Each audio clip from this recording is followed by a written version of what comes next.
Gumagamit ka ba ng air fryer pero pagkatapos magluto, kailangan mo pa rin kuskusin ang buong fryer na puro mantika? Nakakapagod, di ba? Pero ngayon, hindi mo na kailangang mahirapan pa dahil andito na ang special na baking paper para sa air fryer.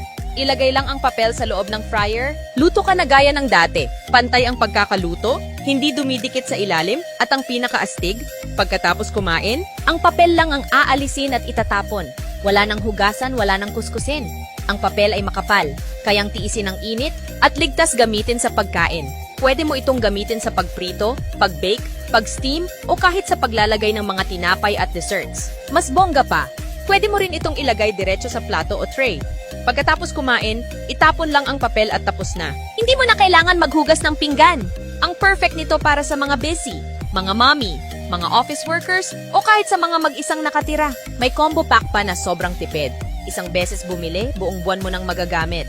Kung palagi kang gumagamit ng air fryer, siguradong kailangan mo nito sa kusina. Subukan mo lang at malalaman mong hindi mo na kayang mawalan nito.